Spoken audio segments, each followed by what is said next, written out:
Hi, I'm Tanveer Mohammed Masood, and I'm 42 years old. I'm from Calcutta, and I'm actually an commerce and business economics teacher. I've been teaching English language as well for the last 8 years, and on top of that, I also teach computer science. But my main subjects are commerce, including business economics, and IT is just one of the subjects, like I mentioned. And also, I actually am a master's in business, and I've specialized in human resource management. I have been teaching for the last 8 years, and I'm also a business English teacher. I teach at a high school here in Calcutta, Howrah, and also I teach abroad through an online board. I work for Pepsi Incorporated, which has got its head office in the United States, and also I'm actually working in Tawhid International School, which I mentioned is actually a school located in Howrah.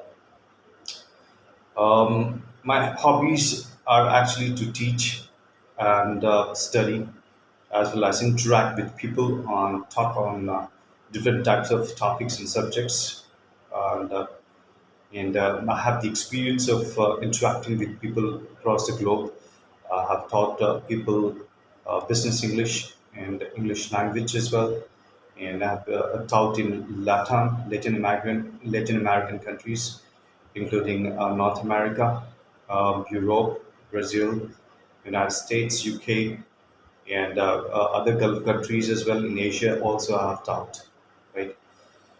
So this is actually my experience, and as far as kind of this demo video is concerned, I would like to explain a certain concept of business economics today, and also a certain concept of commerce, right? Now, we need to understand a very basic concept from commerce is actually the concept of business, right? Business, we need to understand in a very layman's language, is actually considered to be trade or commerce, right? Wherein there is actually an exchange of goods or services, and that exchange happens from the one side we actually get money, right? The person who's actually selling the product actually gets money, and the person who's actually kind of giving the money gets a product from the seller, right? So every business activity actually involves buying and selling activity as well, right?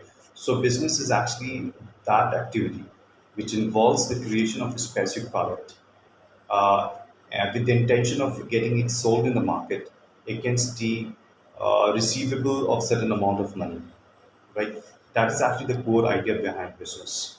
In order to start off a business, there are certain prerequisites, right? One of the basic prerequisites actually includes the prerequisite of capital.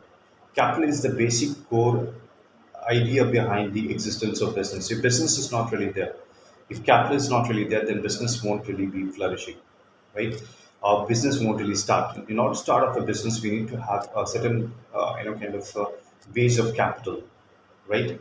So, from that perspective, capital is of paramount importance, right? When it comes to the creation or existence of business. Now, what exactly is capital?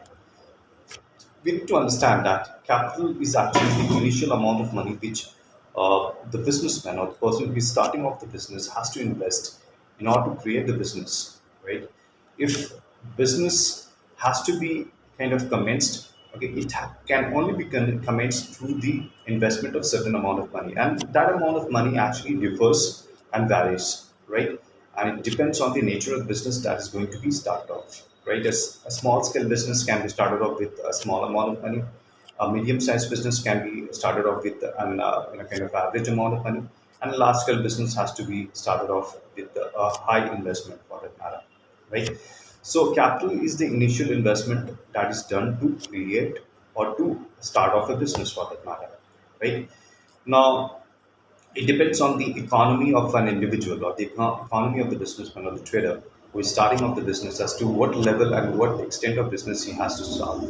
And so, before the starting is done or before the business is commenced, the businessman has to take into account various parameters, right? And one of the basic parameters is actually planning. Planning is necessary. Without planning, okay, nothing substantial can be executed, right? So if a business has to be started, the businessman or the person who's starting off the business The person has to give his thought on the idea as to, oh, what kind of business it has to be.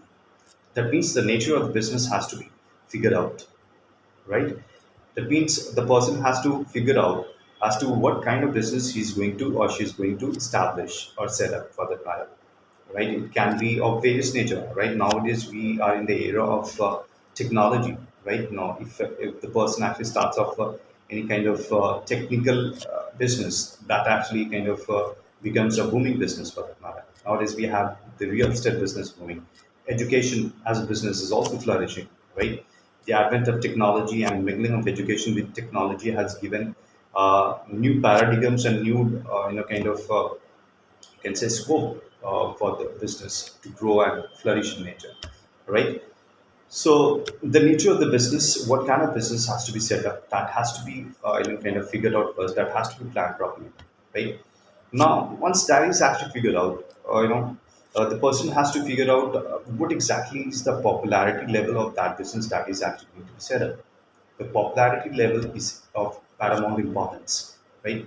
Popularity in the sense that whether the product that is going to be produced by the business, right, whether it is in demand in the market or not, or whether it has got a slight demand, right? If you are going to create a product which has got a very high level of demand in the market, then obviously such kind of products are going to be kind of sought and desired and being and can be procured and purchased by the consumers, right? But if you are in a business where you are actually creating any kind of product which is of low demand or which is of very less demand, then obviously it's not going to procure a good amount of global market, right? You won't be able to kind of capture the major basis of the global market for that matter. So business is going to flourish only when you are into such businesses which are in demand in the market and which have got huge scope in the market, where consumers are wanting such kind of products, right? So that is the basic idea here. So nature of the business and what's the popularity level of the business, that needs to be figured out. And once you do that, okay, you go to the next step of establishing a business, that is actually procuring the necessary finances. Now, there are certain businesses which can also be established or can be created with zero investment, and there are certain businesses that can establish with a very meager amount of business, a meager amount of investment as well, depending on the quality and many other criteria associated with it, right? So one has to take a very kind of rational step towards this when it comes to investment and finances, right?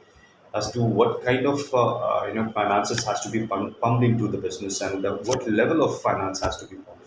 That needs to be figured out, right? Once that is done, we move to the next step as to from where the business is going to operate, the place. Okay, I know the factors of production says that there are three major things that needs to be taken into account: land, labor, and capital. Right? Production can happen only when these three features are there. If land is not there, production cannot happen. Labor is not there, production cannot happen.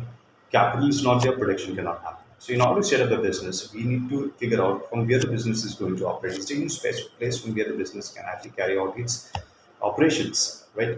Nowadays, we are in the era of technology. Online businesses are flourishing, so we can actually, think of a situation where we are not really kind of very particular or finicky about the place from where the business operates. Online, kind of online operations can also be carried out. Online education nowadays has become a very booming sector and segment. It's not that you have to have a specific place from where you carry out your business. You can have an online portal from where you can actually receive orders, and you can have a portal from where you can actually teach people and educate people. Right, in this day, online businesses and online education companies are actually flourishing and they are actually expanding the business. Right. So this is actually the concept of place from where the business has to operate, and also the people who are behind the business who are going to produce and create products, right? Who manufacture products, the laborers, the employees, the people, right? There can be one person business as well, like online education companies. One a single person, the teacher or the tutor or the coach or the trainer, can actually manage his own business, right? In a single online education company, but it might not happen in a very big, kind of in an expanding company for that matter. So that these are the basic criteria of establishing a business, right? And this is what I have to say as far as this part of demo is concerned. I talked about my background. I've talked about my education, my experience, my work, and I also gave a short demo on business and commerce. Right. Hope looking forward to meet you in the final interview. Take care. Bye bye. Thank you very much.